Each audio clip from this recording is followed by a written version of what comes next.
Oh hey, welcome to my desk. Today I'm going to be drawing birds.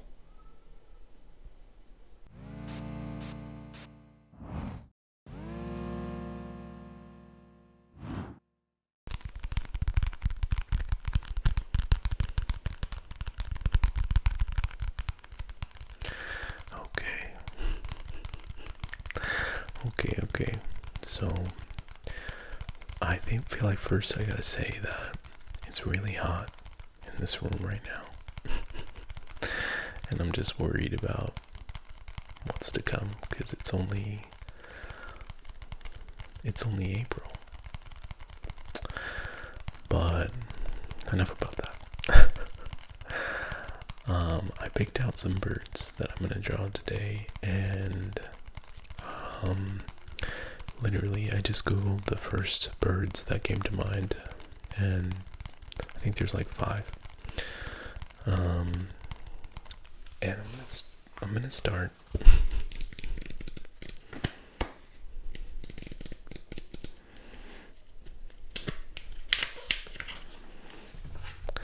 I'm gonna start with a bird that I saw kind of like in my area growing up, which is the cardinal. And the cardinal is a songbird, a small songbird, native to North America. And there's a few different types of cardinals, but the one I'm drawing here is the just typical red cardinal. And I did see them sometimes, in my backyard or at a park, and I would just think they were really cool. And actually, I went to a high school whose mascot was a cardinal. So I guess I do have like a special connection to this bird. And I do think it's really cute. And I think I want to color my birds today. So let's go ahead and color this one. And I did go ahead and pick out colors that I think would match okay to these birds. And it's not going to be perfect. I'm just going to sketch, not sketch, but like just do this kind of quickly without, trying to be too perfect or precious about it. But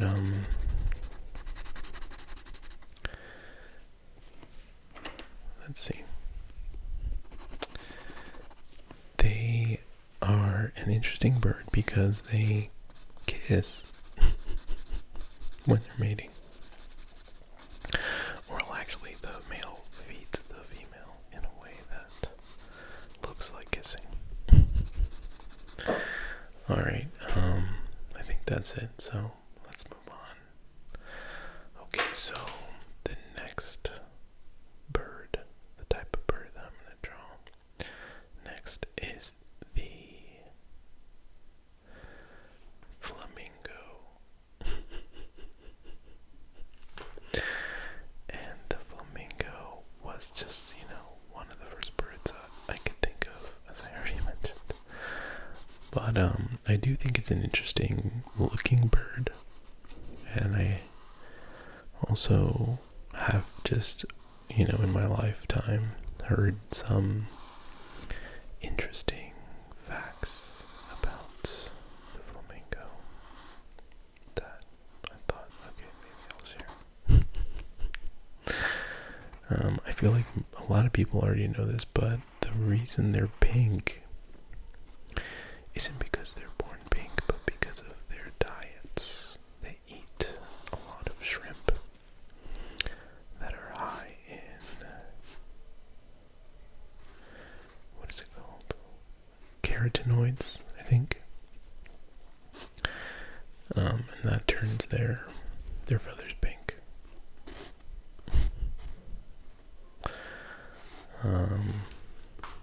Okay. Let's see what else. Both the male and the female flamingos produce a kind of milk that's called crop milk. Okay, so let's go ahead and color it. And I've got here this pink that I'm going to lay down for most of the bird. And then I'll just go back and fill in the, like, some other spots with like a darker red and a black that I picked out. Another interesting thing about flamingos is that they sleep standing up on one leg. If you've ever seen a flamingo in real life, you may have already noticed this fact. And I don't know how they do it, but I guess it's like, maybe they don't have any muscle in there or something. But, I guess that's not my area of expertise. But okay, so that is the flamingo. Okay, so the next bird that I'm going to draw is the hummingbird. The hummingbird is very, very small bird. And there's a few things about the hummingbird that make it particularly special besides its size. It's maybe one of the fastest birds in the world. It's the only bird that we know of that can fly in any direction, including backwards, which I think is crazy, but I guess just because it's flapping its wings so fast. I'm not really sure why. But it's because it's so fast, its heart beats faster than any other bird, like 1,200 times per minute. Alright, let's start to color. I went ahead and picked out a few different colors for the hummingbird because it is a very iridescent kind of bird in its colors. And I just wanted to represent, just like a basic overview of the colors. But I mean, I'm just gonna try to color on top, and hopefully they blend well. But I'm not being too precious about it, but I just wanted to I figured that the bird's color is a big part of who they are. So I just wanted to represent that a little bit. But anyways, it's not meant to be perfect at all. Just to, the indication. And I'm going in with this black on top of the kind of dark gray, just to give a little bit of depth. And the beak is slightly red, so I'm going to do that as well. Alright, so that's the hummingbird. Okay, so the next bird that I picked out is a bird that I see around my neighborhood where I live now, sometimes, which is the magpie. And the magpie is part of the crow family.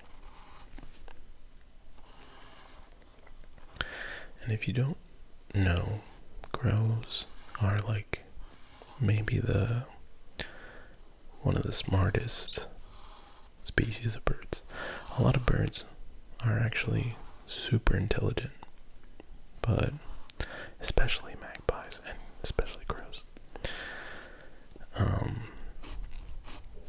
They're famous for being able to recognize themselves in the mirror, which I guess is a big sign of intelligence. I'm sure that this is a test they do on a lot of different animals, the mirror test, and not very many animals are able to recognize themselves in the mirror, like crows can, magpies, elephants,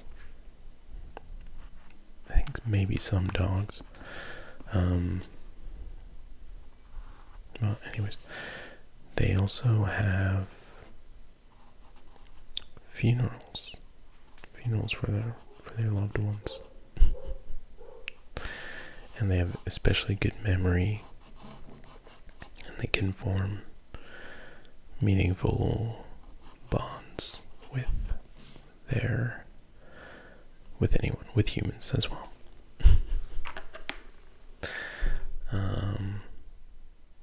Okay, let's go ahead and color it.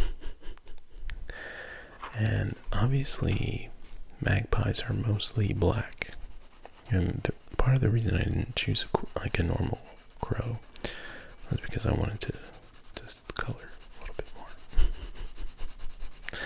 because magpies have some blue and some white as well. I'm just gonna go ahead and block out some of the blue and black and the white. There's also, it feels like the tail of the magpie has some green in it as well. So I think I'll go ahead and add some of that green as well into this. But first I'm just,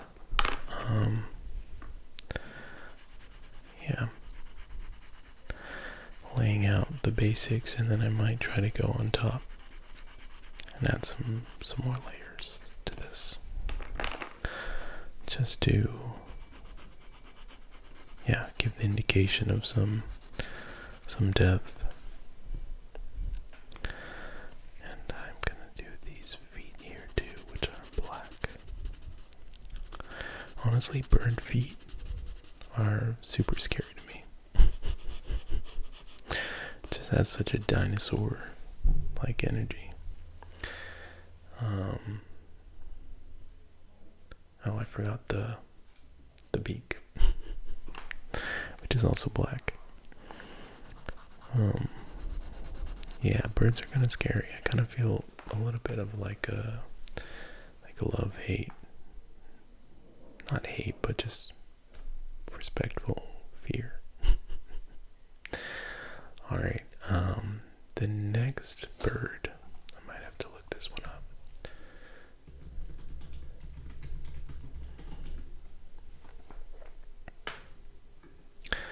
Okay, the next bird that I'm going to draw is an ostrich. And the reason I chose the ostrich, obviously, it's a very particular bird.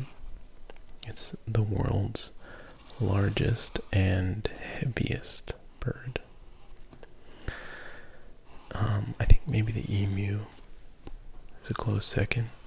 They look really similar, ostriches and emus. And they're very, honestly, speaking of scary birds, super scary looking. But also in a way like maybe a bit majestic. I don't know. I've never seen one in real life, but I think I would be very scared. And they are famous for having a very, very small brain, smaller even than their own eyes, which pretty small. I don't know if that means that they're dumb. I mean, I imagine it does, but I'm not a biologist. They also can run really quickly. They run more than they fly. Well, they don't fly. They're a flightless bird. Okay, let's go ahead and color it. And I'm sure that they're the fastest two-legged creature. I mean, look at those legs. They're so muscular and big. Like, honestly, very scary to me. Like, what on earth? And the ostrich eggs are also huge. Like, bigger than any other bird egg. And I know there's like a myth, or there's like a saying that people say that ostriches stick their head in the sand when they're like when they're afraid. But apparently that is a myth. They don't actually do that. But another really weird thing is that they are omnivores. They eat lizards and plants and everything. But anyways, so that's the ostrich. Okay, so I think I'm gonna draw only one more bird. How many is that? I'll find out later. But I'm gonna draw the pigeon. The pigeon is, I feel like, a very misunderstood and underappreciated bird. Very common to cities all over the world, but namely Europe and the US. And actually, pigeons were brought to the US from Europe because the colonizers really liked pigeons, and they brought them to the US because they liked them. And I think, I don't know, they have like the worst branding of all time because they used to be these very beloved pets, you know, and they were used a lot in the military to like pass messages and stuff. In fact, they are responsible for saving many lives in the world wars. And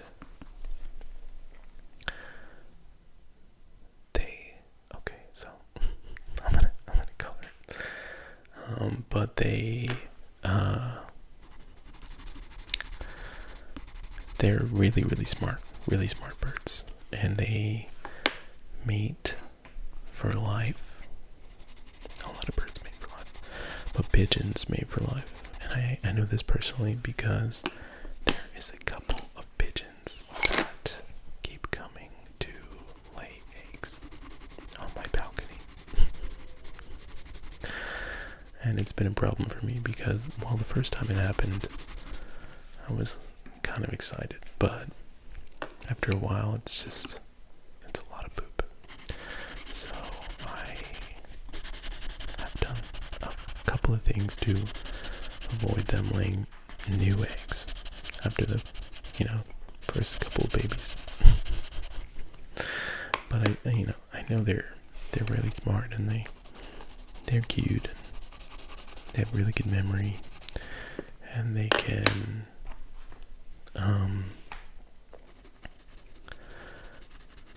recognize letters. They can like kind of read, and they can remember people's faces and travel like over 1,000 miles and remember their path and stuff. Just very impressive creatures. And I feel bad that now they're kind of hated by society. But okay. I think that's it. That's the last one. Yeah. Well, I hope you like this one. Let me know how you feel about birds, or if you have a favorite one. And I will see you in the next one. Bye.